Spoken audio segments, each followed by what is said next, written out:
सिंह साहब आपने बहुत ज्यादा देखा होगा, कई जिलों में आप रहे, महाराजगंज में रहे, गोरखपुर में रहे, बाराबंकी में अब आप हैं, कि अगर आप किसी स्कूल में ये कह दीजिए कि आप 2 शिक्षक वाला स्कूल है, 3 शिक्षक का स्कूल है, तो उसका एक टाइम टेबल बना दीजिए। टाइम टेबल बनाना एक बड़ा कठिन काम होता है किसी भी क्लास में, और वो उसमें असंतोष भी बहुत लोगों में आते हैं।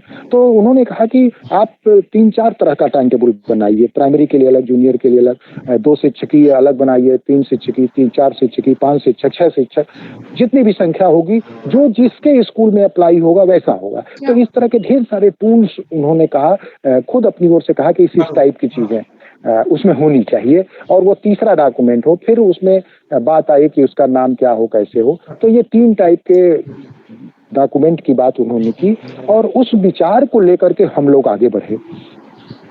शायद लोगों को आश्चर्य होगा कि जितने लोग उसमें थे वो सभी लोग प्राथमिक शिक्षा से पहले जुड़े थे, उसमें काम किए हुए थे, और वर्तमान में भी काम कर रहे थे, और उन अनुभवों को पिरोते हुए इन तीनों डॉक्यूमेंट की जो संरचना है वो की गई। और उसमें कहा गया कि फाउंडेशन लर्निंग का एक अलग, एक हम लोग पहले उपचारात्मक की बात की जा रही थी, लेकिन बाद में हम लोगों ने कहा कि नहीं, हमारा कोई बच्चा बीमार नहीं है, हमारा बच्चा जो सीखने में कमजोर कहीं किसी कंटेंट एरिया में रह गया है, तो वो सीखने में कमजोर है। हो सकता है टीचर की टेक्निक उसमें उसके लिए जिम्मेदार हो सकता है वो जिस वातावरण से आ रहा हो वहाँ उसके लर्निंग का माहौल न हो, ऐसा भी हो सकता है कि उसकी जो पारिवारिक स्थिति, वो प्रथम पीढ़ी का सीखने वाला हो, लर्नर हो।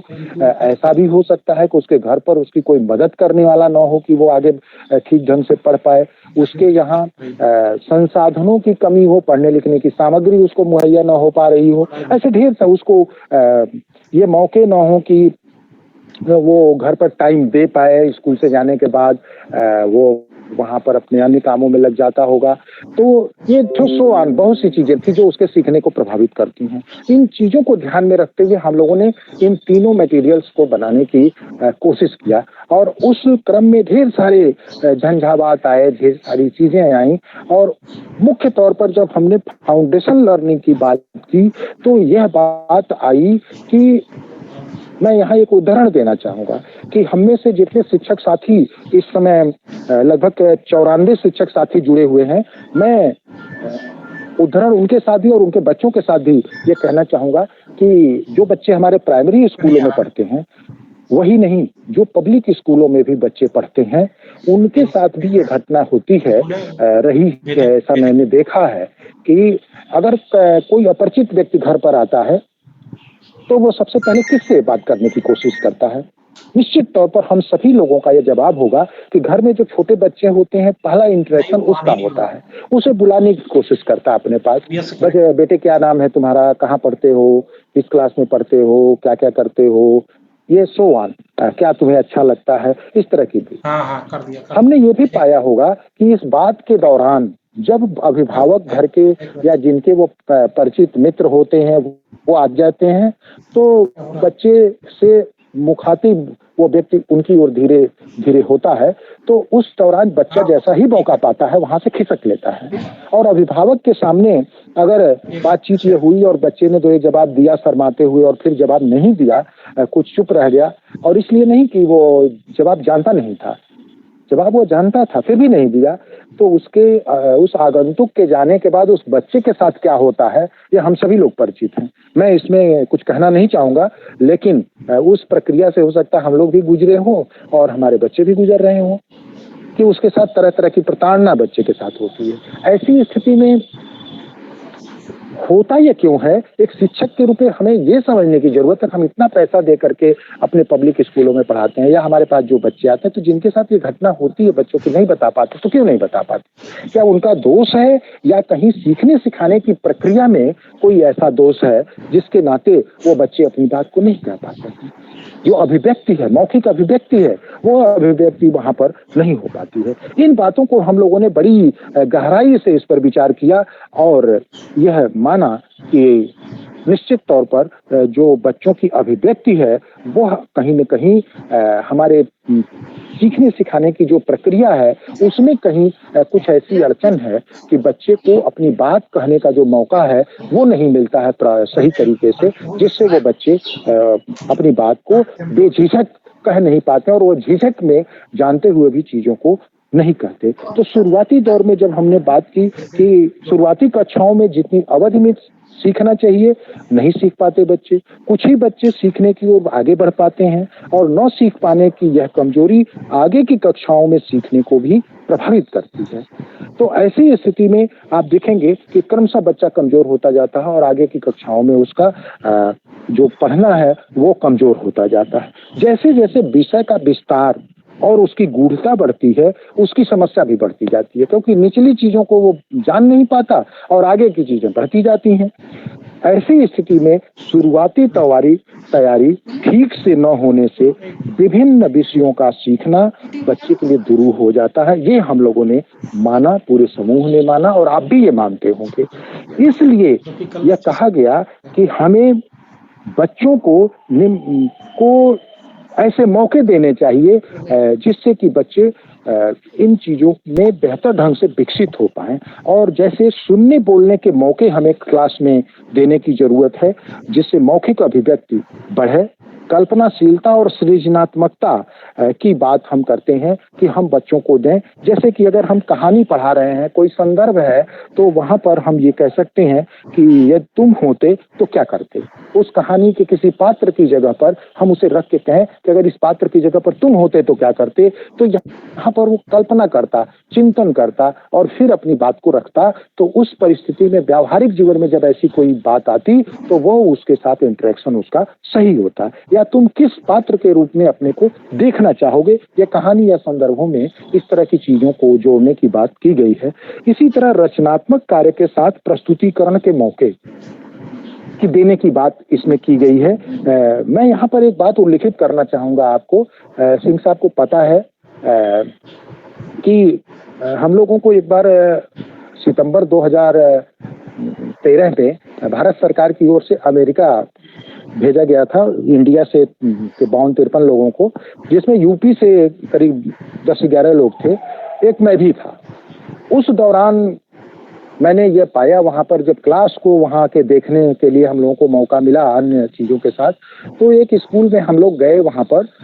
तो उस स्कूल में मुझे दूसरी क्लास में कहा गया कि आप वहाँ जाइए। वहाँ के स्कूलों की स्थिति ये थी कि आप बिना आई कार्ड के, बिना परमिशन के नहीं जा सकते, बच्चे से बात नहीं कर सकते, टीचर से बात नहीं कर सकते, आप केवल चुपचाप बैठ के देखिए।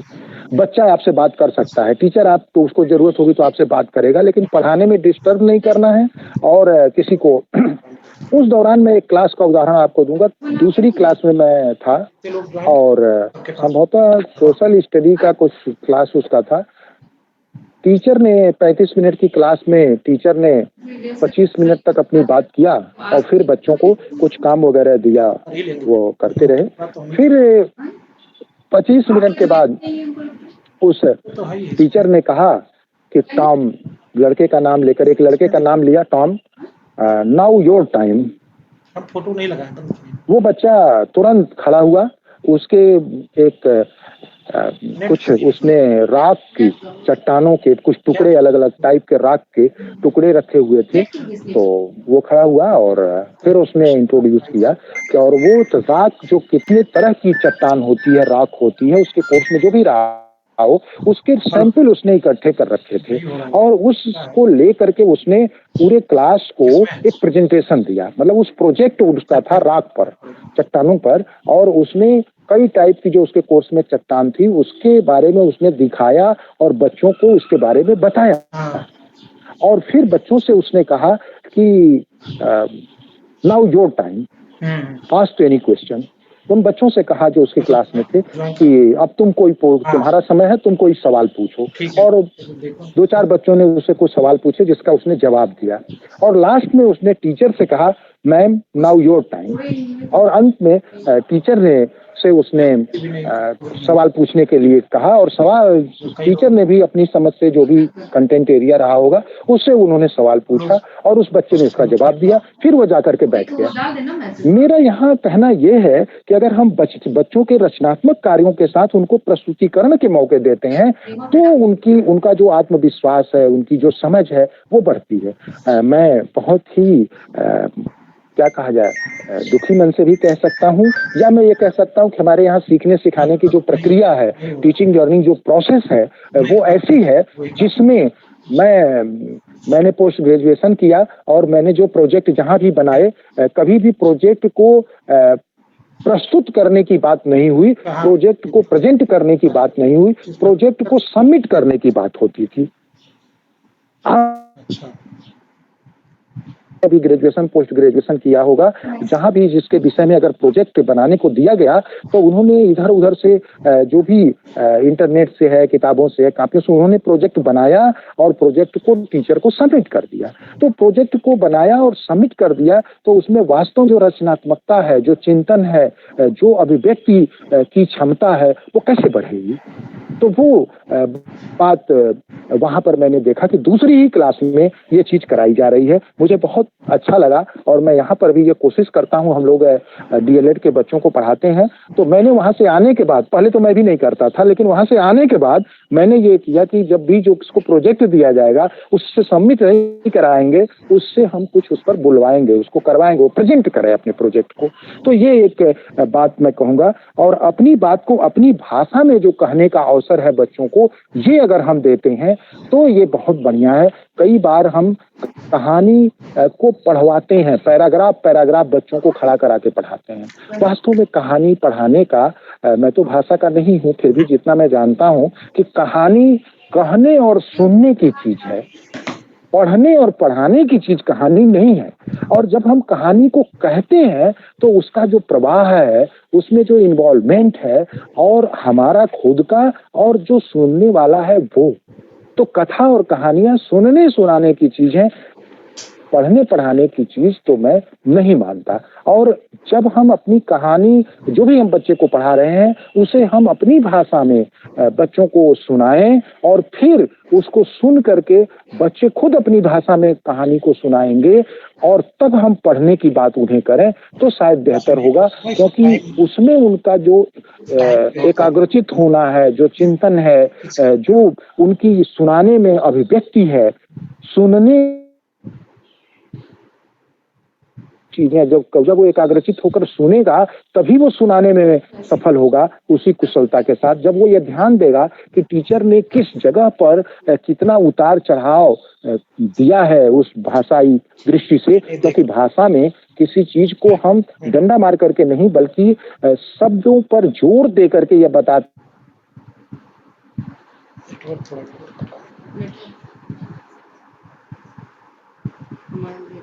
यहाँ पर कि हमें अपनी बात को अपनी कक्षा में भाषा में कहने का बच्चों को अवसर देने की जरूरत है।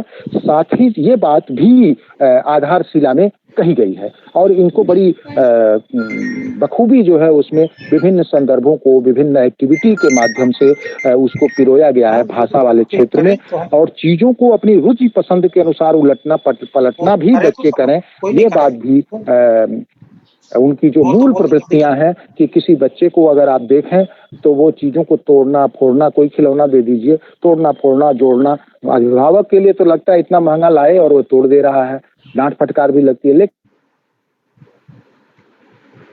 उसकी जो क्यूरियोसिटी है वो उसमें देखना चाहता है कि उसमें क्या है, कैसे काम कर रही है, कैसे लगा हुआ है। और वास्तव में हमारी शिक्षा व्यवस्था में जो आज की पेडागॉजी है, आज का जो मेथोडोलॉजी है, उसमें यह कहा जाता है कि बच्चे की जिज्ञासा को शांत करना हमारा उद्देश्य नहीं है, बल्कि बच्चे की जो जिज्ञासा है, हम इस तरह के संदर्भों की रचना करें जिसमें बच्चे की जिज्ञासा विकसित हो, और जब वो विकसित होगी जिज्ञासा तो उसको खोजने के चक्कर में, उस समस्या को, उन चीजों को खोजने के चक्कर में ऐसी ढेर सारी चीजों को वो ग्रहण कर लेगा, सीख लेगा जो वास्तव में उसका लक्ष्य नहीं था। यहाँ मैं ये उद्धृत करना चाहूंगा कि कई बार आप लोगों ने चाहे किताबों में या लाइब्रेरी में गए होंगे, किताब पलटते समय कोई सामग्री आप ढूंढ रहे होंगे और उस दौरान आपको कुछ ऐसा मैटर मिल गया जिसमें आपकी रुचि है, तो आप उसको पढ़ते गए और जो मूल उद्देश्य था उससे आप भटक गए। काफ़ी देर बाद पता चला यार मैं ढूँढ कुछ रहा था और करने कुछ और लगा। तो ये जो रुचि और पसंद है उसमें जो सीखना या और उससे जो हमारे ज्ञान का फैलाव होता है या जो हम कहते हैं कॉन्स्ट्रक्टिविज्म, कंस्ट्रक्ट द नॉलेज, कैसे हम कक्षाओं में अपनी ज्ञान का सृजन करें, कंस्ट्रक्ट द नॉलेज। आज की पेडागोजी कहती है कि हमको अपनी कक्षाओं में ज्ञान का सृजन करने की जरूरत है, ज्ञान को उड़ेलने की जरूरत नहीं है।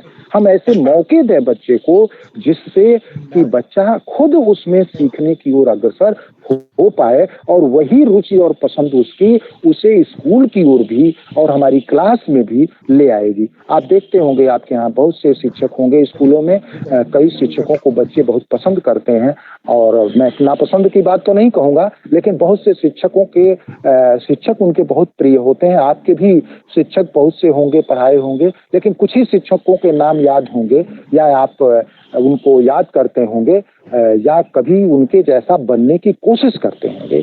यह एक बहुत बड़ी सफलता उस शिक्षक की है कि उसका शिष्य उसके जैसा बनने की कोशिश करे। तो यहाँ पर मैं ये बात और कहूँगा कि समूह में खेलने वाले कार्य की भी बात की गई है कि हम खेल को कक्षा में उस ढंग से नहीं ला सकते, लेकिन खेल के गुणों को हम कक्षा में ला सकते हैं विभिन्न तरह की एक्टिविटी के माध्यम से। आप कभी विचार करिएगा, देखिएगा, कभी मैं आपसे कहूँगा अगर न देखे हों तो देखिएगा कि जब बच्चे अपने सहपाठी बच्चों के साथ या घर परिवार में खेल रहे होते हैं 4, 6, 8 के ग्रुप में, तो वो किस तरह से एक दूसरे के साथ चर्चा करते हैं, किस तरह से अपने तर्क रखते हैं, किस तरह से वो नियम बनाते हैं और किस तरह से वो सेल्फ इवैल्यूएशन करते हैं, स्व आकलन करते हैं, सेल्फ असेसमेंट करते हैं और सेल्फ इवैल्यूएशन करते हैं कि तुमने ये गलत कर दिया, ये नियम था, तुमने ऐसा नहीं ये किया, ये सब चीजें। और फिर वो उसको मानते भी हैं कि हाँ हाँ ये हो गया और ये लो तुम्हारी बारी है। तो इस तरह की ढेर सारी चीजें होती हैं और इसे यदि अधिक गहनता से हम इन सब चीजों को विश्लेषित करें तो 2 क्षेत्र हमें मिलते हैं। पहला भाषा जिसे हम कहते हैं अर्ली लिटरेसी और दूसरा गणित अर्ली न्यूमरेसी। तो यहाँ मैं ये कहना चाहूँगा कि इन सब चीज़ों को ध्यान में रखते हुए 2 क्षेत्र शुरुआती दौर में आधारभूत सीखने में फाउंडेशन लर्निंग में आए कि बच्चे की भाषा और बच्चे की गणित, ये 2 चीज़ें अगर मजबूत हो जाएं तो बाकी चीज़ों का सीखना उसके लिए बहुत आगे की कक्षाओं में आसान होगा और इस पर गहराई से कार्य करने पर उसकी नींव मजबूत होगी, आगे का सीखना आसान होगा।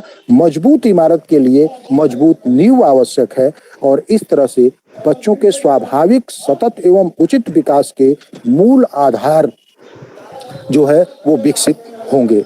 और इस रूप में फाउंडेशन लर्निंग में भाषा के विकास और गणितीय दक्षता विकास पर बहुत जोर दिया गया या मुख्य मैं कहूँ कि जोर दिया गया है मुख्य रूप से इन 2 क्षेत्रों में।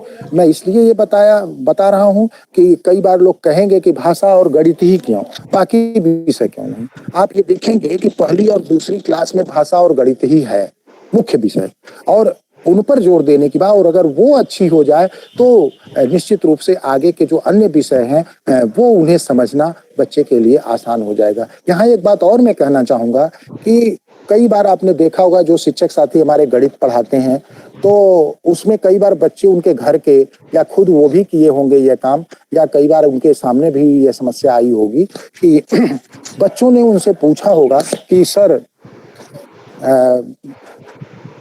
जी, मैडम जी या पापा मम्मी जो भी उन्होंने कहा होगा, जो भी रहा होगा संबंध में कि ये बताओ इसमें करना क्या है। इबारती सवालों में वो पूछते हैं कि बताओ इसमें करना क्या है, और जैसे ही आपने बताया कि इसमें जोड़ करना है, इसमें घटाना करना है, देखो इसमें ऐसा है तो ये जोड़ करना है, ये घटाना करना है, और जैसे ही उन्होंने आपने बताया कि जोड़ करना है, घटाना करना है, गुणा करना है, भाग करना है, बच्चे ने उसे तुरंत हल कर दिया। अब सवाल ये उठता है कि वहां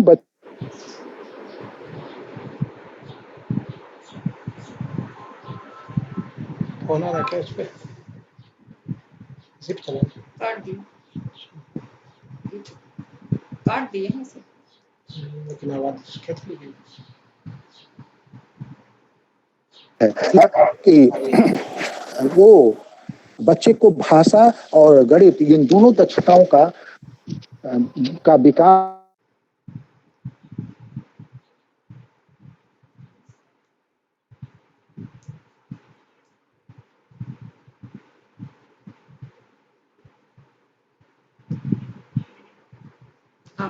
आधा क्लास होगा तो उसमें आप लोग जो चलेगा उसमें आप देखिएगा कि भाषा के जो हमारे विशेषज्ञ होंगे वो उन चीजों को बहुत स्पष्ट करेंगे। लेकिन थोड़ी बात मैं कहना चाहता हूं कि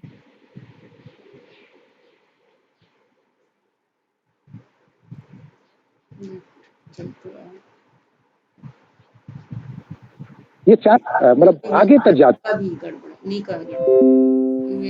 लेकिन इन चारों चीजों को अगर हम देखें तो आधारशिला में जो फाउंडेशन लर्निंग का मूल आधार जो पुस्तक मानी गई है जिससे संबंधित पूरी सामग्री है वहां पर केंद्रीय लर्निंग आउटकम आपने देखा होगा कि मैं यहाँ एक संक्षिप्त उल्लेख कर दूं कि पाठ्यक्रम में हमारी दक्षताएं होती हैं, संबोध होते हैं, उपसंबोध होते हैं। उपसंबोध ही दक्षताएं हैं। साथ ही साथ उसमें सीखने सिखाने की प्रक्रिया दी जाती है और आकलन कैसे हम इवेल्युएशन करेंगे ये भी दिया जाता है। हमारी जो पाठ्य पुस्तकें बच्चों की हैं उसमें उन दक्षताओं को लर्निंग आउटकम के रूप में दिया गया है। SCERT द्वारा एक बुकलेट दी गई उसमें भी उन उपसंबोधों को लर्निंग आउटकम के रूप में दिया गया।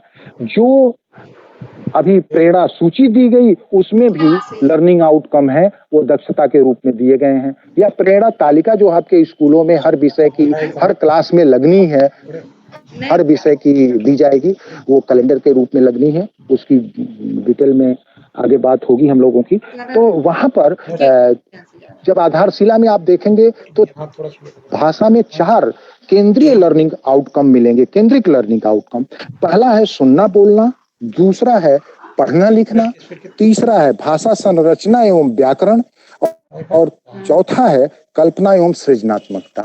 इन केंद्रित लर्निंग आउटकम के अंतर्गत नेस्टेड लर्निंग आउटकम मतलब इसके छोटे और पार्ट हैं और उन नेस्टेड लर्निंग आउटकम के अंतर्गत बहुत से उप आउटकम हैं। अर्थात एक नेस्टेड लर्निंग आउटकम को प्राप्त करने के लिए कई तरह के हमको छोटे छोटे एक्टिविटीज और काम करने पड़ेंगे तो नेस्टेड लर्निंग आउटकम प्राप्त होगा। और जब नेस्टेड लर्निंग आउटकम मिलेंगे तब उसके माध्यम से वो उसके लिए बहुत से काम करते हुए उसके माध्यम से हम केंद्रीय लर्निंग आउटकम की प्राप्ति करेंगे। और प्रारंभिक कक्षाओं में हम भाषा विकास को इन सब चीजों को अगर हम विचार करें तो हमें ये समझने की जरूरत है एक शिक्षक के तौर पर कि हम प्रारंभिक कक्षाओं में भाषा विकास को किस रूप में देखते हैं, ये हमें समझने की जरूरत है। हमें यह भी समझने की जरूरत है कि हम जिस रूप में भाषा विकास को देखते हैं उसके लिए हमें क्या क्या उपाय करने होंगे, यह बात भी हमें समझने की जरूरत है। साथ ही साथ भाषा विकास की स्थिति में हमें बच्चों के अंदर क्या क्या परिवर्तन दिखाई देंगे, इसे भी हमें विजुअलाइज करने की जरूरत है कि हम जिस रूप में देखते हैं और उसके लिए जो उपाय करेंगे तो बच्चे में परिवर्तन क्या क्या दिखेगा, ये बात भी हमें विजुअलाइज करने की जरूरत होगी। और साथ ही साथ इसके साथ होने वाले परिवर्तन के लिए हमें अपने कक्षा में क्या क्या कार्य करने होंगे। ये जो परिवर्तन हम देखना चाहते हैं, भाषा विकास को जिस रूप में देखते हैं उसके लिए जो उपाय करना चाहते हैं और उससे जो परिवर्तन दिखेगा तो उस परिवर्तन के लिए हमें अपने कक्षाओं में भाषा की कक्षा में क्या काम करना होगा, इसे भी हमें विजुअलाइज करने की जरूरत होगी। और इस पर अगर हम आधारशिला की बात करें जो फाउंडेशन लर्निंग का आधार है तो भाषा के अंतर्गत ढेर सारी बातें की गई हैं। आप जब उसे देखेंगे और भाषा की क्लास आगे जब जिस दिन उसका टॉपिक होगा उस दिन आप लोग उसमें डेप्थ में जाएंगे तो ये पाएंगे कि इन सब चीजों के बारे में उसमें बहुत गहराई से बात की गई है और ऐसे टिप्स दिए गए हैं, ऐसे टूल्स दिए गए हैं कि अगर उसे अपनी क्लास में आप यूज करेंगे तो निश्चित तौर पर हम उस लक्ष्य को प्राप्त करेंगे जो वास्तव में अभी शुरुआत में सिंह साहब कह रहे थे कि हमें अपना ब्लॉक प्रेरक ब्लॉक बनाना है और प्रेरक ब्लॉक जब हो जाएंगे पूरे जिले के तो प्रेरक जनपद और फिर प्रेरक मंडल और प्रदेश की ओर हम आगे बढ़ेंगे और मार्च 22 तक हम उस लक्ष्य को प्राप्त करेंगे। तो ये बात यहाँ स्पष्ट है कि सुनने बोलने की दक्षता पढ़ने लिखने की दक्षता के लिए आधार का काम करती है। तो ये पूरी बातें भाषा के अंतर की गई हैं। लेकिन वही गणितीय दक्षता विकास की बात करें तो सिंह साहब 5-7 मिनट का समय मिलेगा। और हेलो, एकदम मिलेगा। हाँ ठीक है। तो मैं गणित पर मैं थोड़ी बात करता हूं कि अगर हम भाषा की बात अभी कर रहे थे तो इसी तरह से फाउंडेशन लर्निंग के अंतर्गत गणितीय दक्षता विकास की भी बात की गई है। और गणितीय दक्षता विकास में मैं ये कहूंगा कि हम लोग भी और हमारे बच्चे भी, कई बार हमने ये पाया होगा कि वो गिनती सुना लेते हैं लेकिन उसमें वस्तुओं के होने का एहसास उन्हें नहीं होता है। तो यहाँ पर सबसे प्रमुख बात, जैसे उदाहरण के तौर पर मैं ये कहूँ, मैं अक्सर ये बात अपनी जब भी गणित की क्लास में लेता हूँ तो मैं जरूर ये कहता हूँ, क्योंकि ये मेरे साथ कई बार हो चुका है। मैंने देखा है स्कूलों में कि बच्चे को एक गिनती जो है एक सरपट वो सुना रहा है, 100 तक की गिनती एकदम बेधड़क वो सुनाता रहा है बच्चा। लेकिन अगर मैंने कहीं उसको कहा 55, 56 या 54 पर या 65 पर, कहीं भी मैंने कहा कि रुक जाओ, थोड़ा रुको, और फिर मैंने कहा कि सुनाओ, मतलब जिस स्पीड में वो चल रहा था उस पर मैंने थोड़ा ब्रेक लगाया एक क्षण का और फिर कहा आगे बढ़ो। ऐसा पाया गया कि बहुत कम बच्चे हैं जो अगर 65 पर रोके गए तो 66 से शुरू करते हैं। बहुत से बच्चे ऐसे हैं कि ये जो चेन पुलिंग है, ये स्पीड की जो चेन पुलिंग है, इसमें बहुत से बच्चे हैं कि जो अपने प्रारंभिक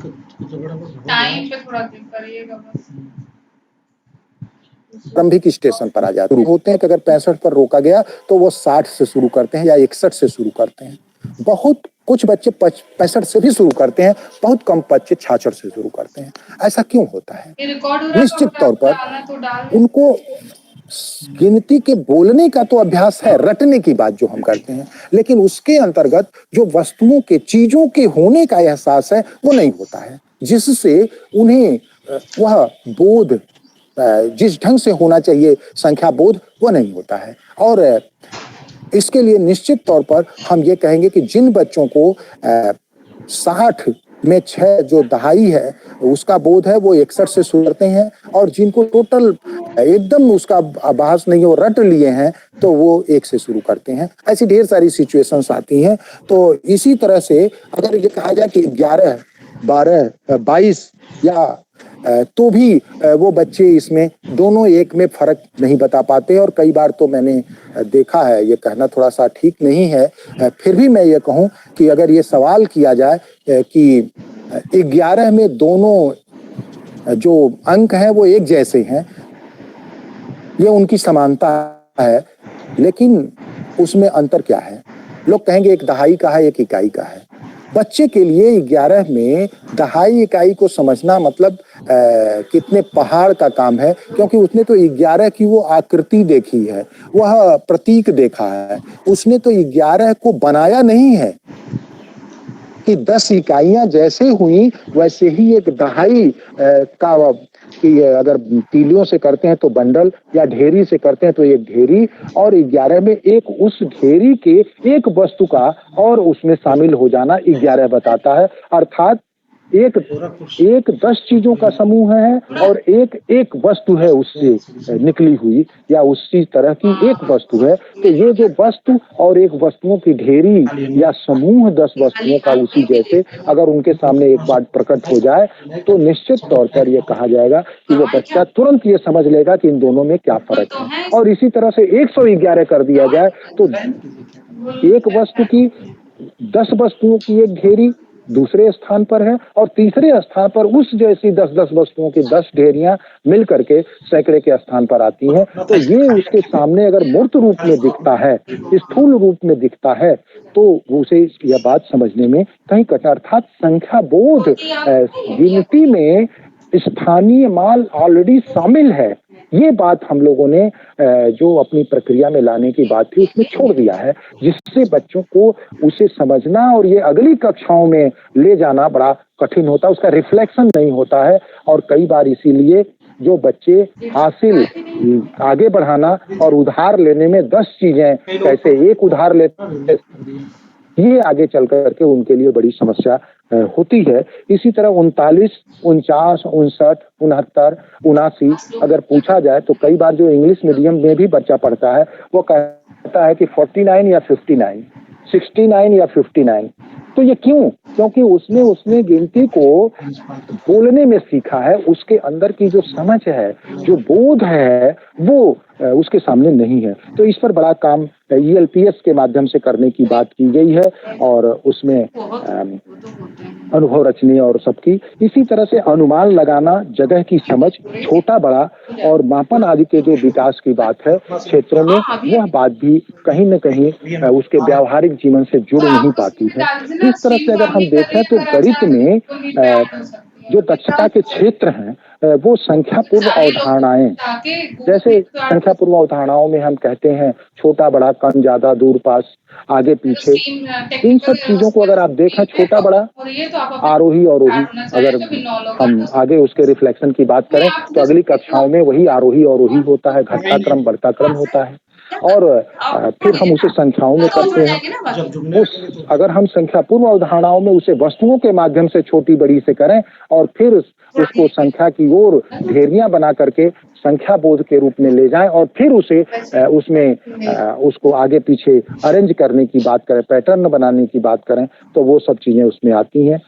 दूसरा क्षेत्र है संख्या बोध का, तीसरा है संक्रियाओं का, चौथा मापन का होता है और पांचवा ज्यामितीय आकृतियों का और उसके साथ साथ अपने आसपास की चीजों को गणितीय नजरिए से देखने की बात होती है, जिसको एप्टीट्यूड की बात हम कहते हैं कि वो कैसा है। यहाँ पर भी गणित में 5 लर्निंग आउटकम की बात की गई है। पहला लर्निंग आउटकम जो है संख्या पूर्व अवधारणाओं और संख्या बोध को लेकर के है, केंद्रीय लर्निंग आउटकम। दूसरा गणितीय संक्रियाओं का है। तीसरा ज्यामितीय आकृतियों, तीसरा जो है वो किसी वस्तु को या वस्तुओं के समूह को हिस्सों के रूप में देख पाना, भिन्न, दशमलव और प्रतिशत के रूप में देख पाने की जो समझ है वो है। और चौथी चीज उसमें दी गई है मापन की और पांचवी ज्यामितीय आकृतियों के समझ की बात। ये 5 लर्निंग केंद्रीय लर्निंग आउटकम है, जिसके अंतर्गत बहुत से नेस्टेड लर्निंग आउटकम और उप लर्निंग आउटकम है। यहाँ मैं स्पष्ट करना चाहूंगा, आप लोग देखिएगा जब आधारशिला मिलेगा आपको, अभी तो मैडम ने बात किया था तो वहाँ उन्होंने कहा कि भाई इस पर सॉफ्ट कॉपी में पढ़ना कठिन है। निश्चित तौर पर पढ़ना कठिन है और हम लोग भी इस बात से इत्तेफाक रखते हैं कि बहुत कठिन है। और हम लोगों ने इस बात के लिए SPD सर से, स्कूल महानिदेशक जी से और ASPD जी से यह बात कही कि जब भी इस पर आयोजित ट्रेनिंग कराई जाए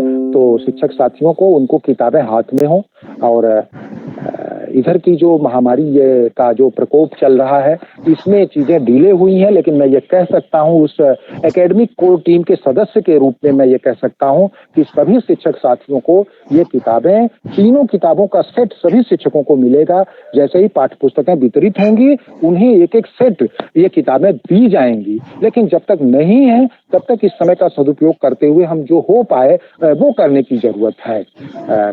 तो यहाँ मैं ये कह रहा था आपसे कि मुख्य फोकस जरूर करिएगा आप लोग कि जब ये किताबें मिलेंगी या सॉफ्ट कॉपी में आप देखेंगे तो पहली दूसरी क्लास में आपको केंद्रीय लर्निंग आउटकम पहला, दूसरा, चौथा, पांचवा मिलेगा। तीसरा केंद्रीय लर्निंग आउटकम आपको पहली दूसरी क्लास के लर्निंग आउटकम, केंद्रीय लर्निंग आउटकम में नहीं मिलेगा। क्यों नहीं मिलेगा? क्योंकि पहली दूसरी क्लास के पाठ्यक्रम में आपको बच्चों के जो कोर्स में है वो चीजों के वो हिस्से के रूप में, भिन्न के रूप में, दशमलव के रूप में और प्रतिशत के रूप में कोर्स में कंटेंट एरिया नहीं है, इसलिए तीसरा लर्निंग आउटकम वहां नहीं रखा गया है। लेकिन उसी आधारशिला के जब अगले भाग में आप 5वीं में जाएंगे तो वहां पर तीसरी, चौथी, 5वीं का जो केंद्रीय लर्निंग आउटकम मिलेगा उसमें 5 लर्निंग आउटकम आपको, केंद्रीय लर्निंग आउटकम 5 मिलेंगे। तो कभी ये मत सोचिएगा कि यहाँ तीसरा वाला मिसिंग हो गया है, वो जानबूझकर नहीं दिया गया है क्योंकि उस क्लास के बच्चों के कोर्स में वो नहीं है। तो झटके में जब देखेंगे तो आपको मिस पेंटिंग लगेगी या लगेगा ये छूट गया है, तो ये बात नहीं है, ये कंफ्यूजन न क्रिएट हो, ये मैं कहना चाहूँगा। तो और मैं ये कहूँ कि गणित की दक्षता के इन क्षेत्रों पर अगर बहुत गहराई से जो वो कहा गया है कि आप विचार करेंगे और जब उसे देखेंगे तो ये आप को यह बात मिलेगी उसमें कि क्या प्रभाव पड़ेगा। इस तरह से हम जब काम अगर करेंगे, जो तरीके उसमें दिए गए हैं, गतिविधियां जो सुझाई गई हैं, विशेष करके पहली दूसरी क्लास के गणित में जो लर्निंग आउटकम है उसको एक साथ क्लब किया गया है एक ऑर्डर में, और जितनी उस कंटेंट एरिया में गतिविधियां हैं, जैसे संख्या पूर्व अवधारणाओं में, संख्या बोध में, संक्रियाओं में, मापन में, ज्यामिति में, जितनी गतिविधियां दी गई हैं एक सीक्वेंस में है, और अगर उतना भी कर दिया जाए तो पूरे साल भर का कोर्स पहली दूसरी क्लास के बच्चों का कंप्लीट हो जाएगा। उन सभी बच्चों को आप एक साथ पढ़ाइए, उन सबको एक करिए, तब भी कोई असर नहीं पड़ेगा और पूरा कंटेंट आपका, मैं दावे के साथ कह सकता हूं कि गणित में पूरा हो जाएगा। तो इसमें हमें ये देखना पड़ेगा कि इस तरह से हम काम करेंगे तो क्या प्रभाव पड़ेगा, किन क्षेत्रों में पड़ेगा और कैसे पड़ेगा, या फिर किस प्रकार वो हमारे बच्चों में दिखेगा, हमारे स्कूल में दिखेगा। और इन चीजों से यह आधारशिला को जब आप देखेंगे, हेलो, आधारशिला को जब आप देखेंगे तो वहाँ ये पाएंगे, किसी का माइक ऑन हो गया है, बस 2-3 मिनट और मुझे, हेलो अंशु जी, हाँ, इन चीजों को जब आप उसमें देखेंगे तो आपको ये स्पष्ट हो सकेगा कि मुझे क्या करना है, गणित में मुझे क्या करना है या भाषा में मुझे क्या करना है, यही क्यों करना है और इसे मैं अपनी परिस्थिति में कैसे अच्छी तरह से करूं, ये दिशा भी उसमें मिलेगी। और साथ ही साथ आपको ये भी दिशा मिलेगी कि मुझे कैसे पता चलेगा कि जो मैं कर रहा हूं वह ठीक है, यह भी उसमें मिलेगा। और आप यह बात भी जान पाएंगे कि मुझे अपना काम बेहतर करने में कहां से और कैसे मदद मिलेगी, ये बात भी आप जान पाएंगे। तो मैं समेकित रूप में यह कह सकता हूं कि एक शिक्षक को उसके कार्यस्थल पर बच्चों के चहुमुखी विकास के लिए जो भी टूल्स की जरूरत है वो निश्चित तौर पर एक ही जगह उसे मिलेगा, और किस सीक्वेंस में उसे काम करना है ये चीज भी मिलेगी। और निश्चित तौर पर जो हमारे ARP साथी हैं या SRG साथी हैं उनका भी अलग से हम लोगों ने अभी पिछले दिनों भी उनके ऑनलाइन ट्रेनिंग की बात की गई है, डाइट मेंटर की भी बात की गई है। इन चीज़ों को सभी को इससे अवेयर कराने की बात है, और ढेर सारी ऐसी चीज़ें हैं जो कि हो रही हैं। मैं ये कहूँगा कि मोटे तौर पर फाउंडेशन लर्निंग के अंतर्गत जो भाषा और गणित पर मुख्य फोकस किया गया है वो इसीलिए किया गया है कि ये वास्तव में बच्चों के डेवलपमेंट का के लिए, आगे की कक्षाओं में बेहतर सीखने के लिए, मजबूत नींव तैयार करने के लिए इन पूरी चीज़ों को इसमें समाहित किया गया है। सिंह साहब, मैं हैंड ओवर करता हूं अब इसके साथ ही। धन्यवाद साथियों को। अब आप जैसा निर्देश करेंगे आगे। हमारे अध्यापक आपसे कुछ सवाल पूछना चाहेंगे, तो हाँ जी, हाँ हमारे अध्यापक, ठीक है, पूछे पूछ सकते हैं। हेलो सर, हमें लगता है आपने इतनी स्पष्टता कर दी है मॉड्यूल की आवश्यकता और उद्देश्य की कि अभी तक कमेंट बॉक्स में कोई सवाल नहीं आया है, बस एप्रिसिएशन ही आ रहे हैं। और बहुत अच्छे से समझ में आ गया है इन लोगों को कि आधारशिला में एक्चुअली है क्या। पहला स्टेप आपने बहुत अच्छे से चढ़ा दिया है सर, बहुत बहुत थैंक यू। उसे आगे जो गणित से जोड़ दिया, टीचर उससे बहुत प्रसन्न है। कमेंट बॉक्स में अगर आप देखें तो सब लोग को बहुत अच्छे से समझ में आ गया सर। तो क्वेश्चंस मुझे लग रहा है कमेंट बॉक्स में नहीं है, लेकिन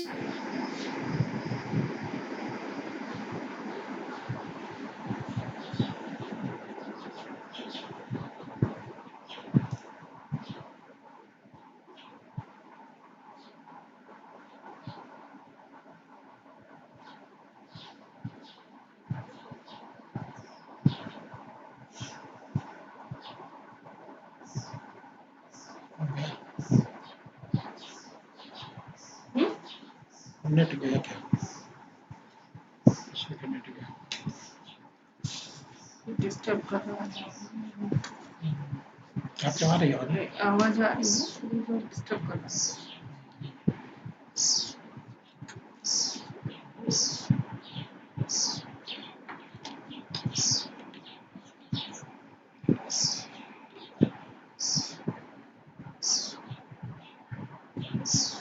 थोड़ा आने में लेट हो गया उससे। थोड़ा सा देर है।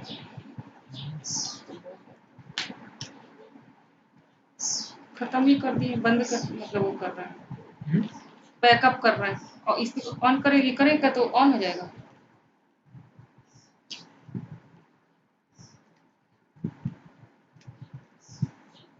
क्या कहा जाए, ये मॉड्यूल्स को जिसने जिया है, मैं यही कहूँगा, मॉड्यूल्स को जिया है वो लोगों को ये वो जरूर बुलाए होंगे।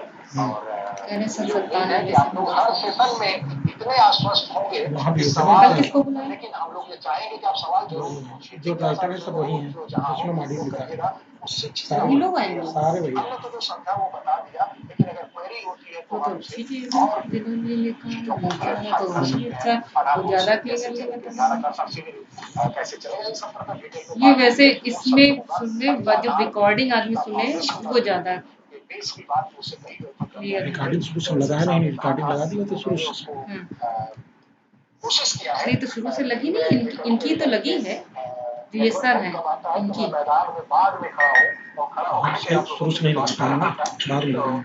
मैं ये कहूँगा कि ठीक है, आप लोग जैसा चाहिए सिंह साहब आगे बहुत बहुत धन्यवाद आपको, और आप हमारे अध्यापकों को इतना सरल ढंग से समझाया, इसके लिए बहुत बहुत धन्यवाद। कमलेश जी, हेलो जी सर, मैं सर से बात करना चाहता हूँ। जी हाँ सर, मैं जय Hind Verma, MP science. Sir first time ऐसा मौका मिला कि राइटर के उनसे मैंने जो आपने बुक लिखी है उसमें आपका कॉन्सेप्ट बना है अच्छी तरह से। देखो जो काम करता है उसके मुझसे रहने दीजिए यहाँ पर इसका रहने दीजिए दीदी। हमारे शिक्षकों को आपके द्वारा बताया गया पूरी बैकग्राउंड इसका किस तरह से तुम्हारे फोन में डेटा है? रहने दीजिए बहुत अच्छी तरह से बनाया गया। हाँ उसमें खत्म हो गया तो भी बंद हो गया, हम लोग जान ही नहीं पाए क्योंकि सर बुलाएंगे ना अभी सर, हम लोग उधर को जाओ। चलो कोई बात नहीं, मुझे सर बुलाएंगे। कोई दिक्कत मेरा नेट यहाँ चलेगा ही नहीं। धन्यवाद सर।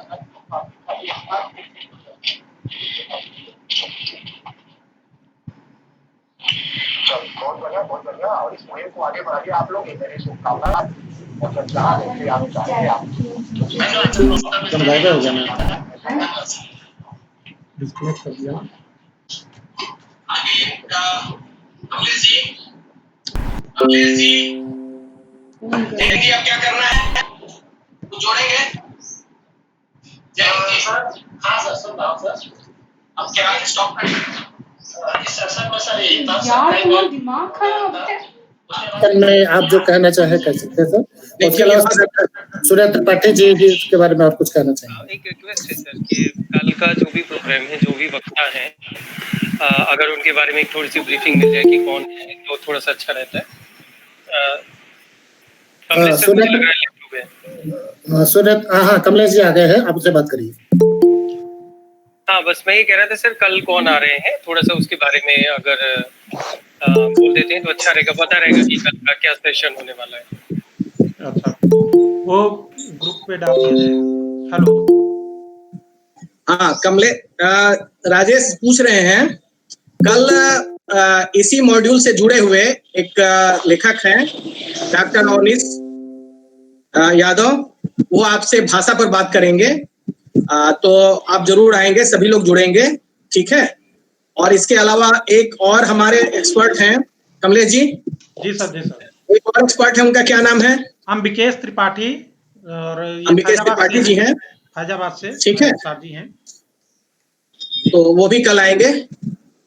तो अब इस वेबिनार को समाप्त किया जाए आज। जी सर। हाँ धन्यवाद, थैंक ओझा जी, बहुत बहुत धन्यवाद आपको।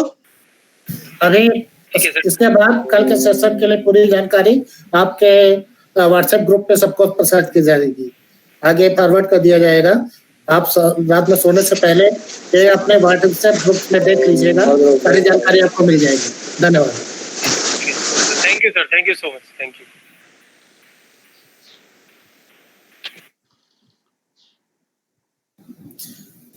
फिर मिलते हैं, सभी को बाय बाय। कल 4 बजे।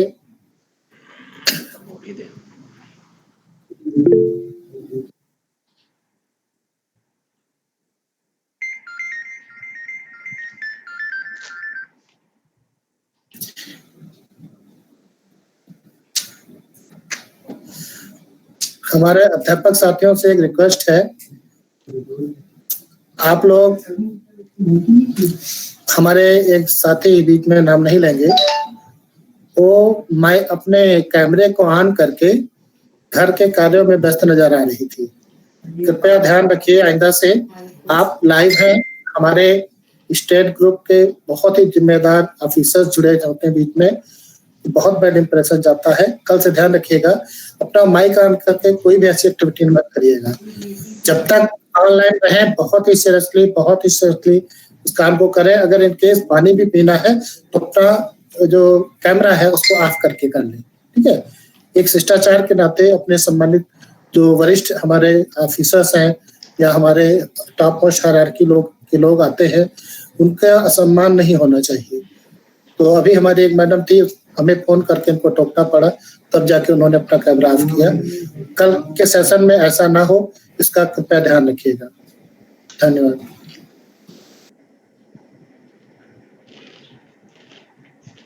ये बीओ को बैनर दे देते, पीछे लगा देते, जो बनवाया था बीओ को लेते ही। आपको जानती है मुझे लगता है। आपने बताया होगा ना? नहीं, नाम उसमें पड़ा था बैनर, मैंने बैनर सेंड किया था। कमलेश वर्मा। तो बैनर में तो आलोक जी का भी पड़ा था और जहीन का भी पड़ा था। तो आप शक्ल नजर आई होगी ना सबसे पहले आप। तो वहाँ किसी ने कहा होगा तो सीआरटी में लोग आपको जानते हैं ना। वो चीज नहीं है अभी। किसी ने कहा होगा, बीओ सर ने कहा। हमें दिख रहा है अभी हमारे कुछ साथी अभी भी ज्वाइन कर रहे हैं, तो कल के सब्द का ध्यान रखिए।